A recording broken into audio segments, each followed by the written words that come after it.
week, M-rated, 109 minutes in duration.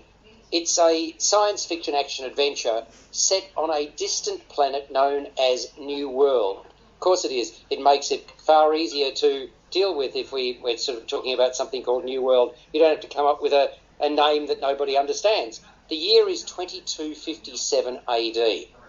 So, that's not too far away, but there we go. A couple of hundred years, isn't it? So, the male settlers are constantly bombarded with the thoughts of others in this settlement. And these take the form of an unrelenting cacophony of sounds and visions. They're called the noise. It drove the men insane because women could also hear and see their thoughts, although the women's internal utterances remained hidden. So men couldn't see what women were thinking, but women could see what men were. And although the women were killed off, the men remain haunted, if not tortured, by the endless barrage of their thoughts coming to life. One of those plagued is a guy called Todd Hewitt, played by Tom Holland, who has two adoptive fathers. He discovers Viola Eade, played by Daisy Ridley from Star Wars fame, a mysterious young woman whose crash landed on the planet, and he vows to protect her. But the leader of Hewitt's settlement, who's known as the mayor, David Prentice, Mads Mikkelsen, who's managed to master his own thoughts, is out to destroy this young woman. Amongst his clan trying to track down both Hewitt and Eade, who've scarpered, is a violent preacher called Aaron, played by David Oyelowo, whose noise, this is Aaron's noise, is a swarming, flaming mass of fire. Patrick Ness is the author of The Knife of Never Letting Go, which is the first book of a trilogy upon which Chaos Walking is based. That was published in 2008. It drew attention for its central construct, which is about an inventive extrapolation of a world under siege from information overload. So that's the backdrop to the movie we're speaking about, Chaos Walking. Dave, kick us off.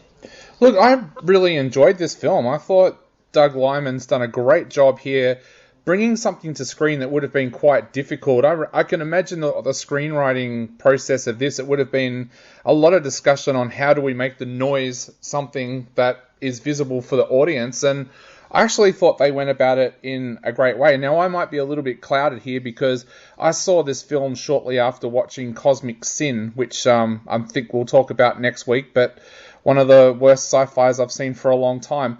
So I probably went into this expecting nothing and coming out of it and getting a lot more than what I thought. Look, I think it's an interesting concept, and I hope that they could decide to keep on going with this and make films 2 and 3 as well.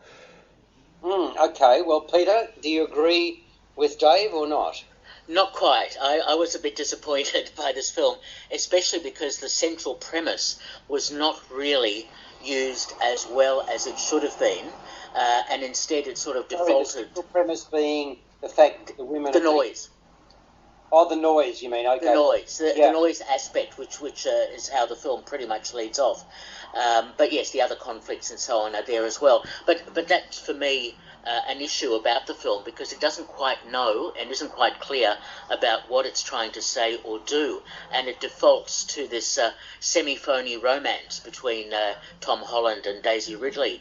I think the issue about this film is that it's based on the first book of a trilogy. And the books, I think, were written for a teenage audience, and I think Doug Liman and the writers are not quite sure whether they're making a film for a teenage audience or for an adult audience, and how much they need to share and how much violence they need to put into the film. And so, for me, I think it's a film that doesn't completely work at all, even though it has some nice ideas. Well, it's interesting you point that to the younger audience, which I was cognizant of as well.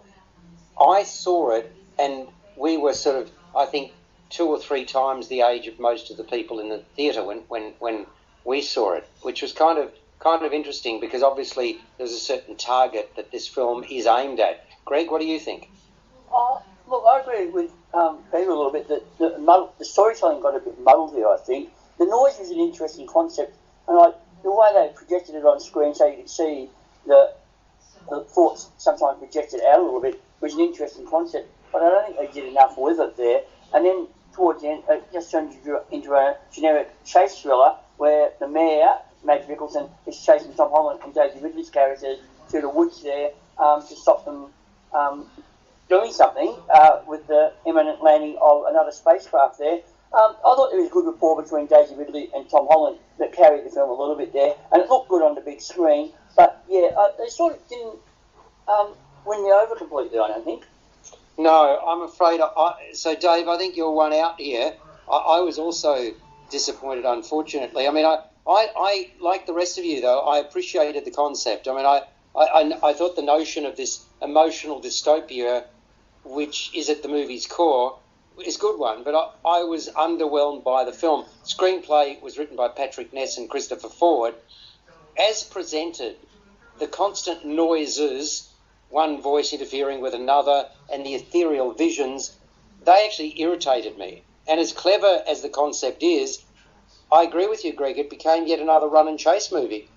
You know, Ede was a target, Hewitt latched onto her, very straightforward. And that's notwithstanding the fact that a little humour was drawn from the fact that Hewitt's noise couldn't help but show, to Hewitt's eternal embarrassment, that he fancied Ede, right? So that the lad fancied the girl. I can't say there was any point where I really latched onto the characters personally because I didn't feel I was invested in their journey. And the journey really amounted to a series of top. So while the premise was futuristic, its treatment was entirely predictable. I didn't think there was a lot to get terribly excited about, Dave. Oh, no, I disagree completely. I really was encaptured by the characters. I also think one of the things that may have hampered the film a little bit was this film was shot over 4 years. It took a lot for them to actually get this film out into the cinema, and one of the biggest problems was that because they were shooting it over 4 years with two actors that are in huge franchises, they kept on losing their two major cast members.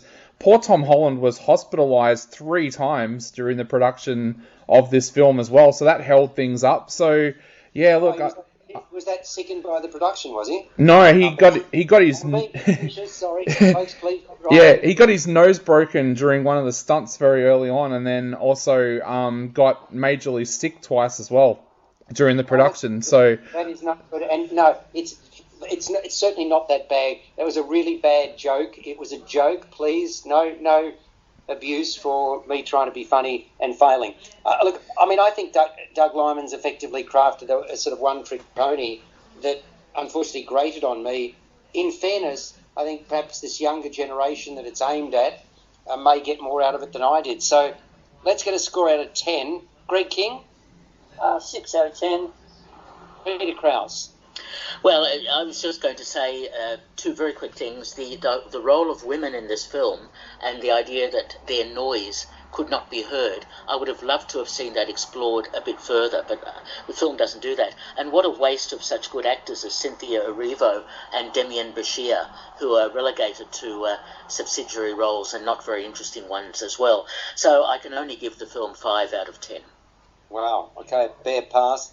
So you're going to be the outlier here. Go for it, Dave. Yeah, I'm going to give it 8 out of 10, and I think this is really for people out there who love TV shows like The 100 and things like that. Fair enough. Well, I'm going to give it a 6 out of 10. So, Greg, you and I concur.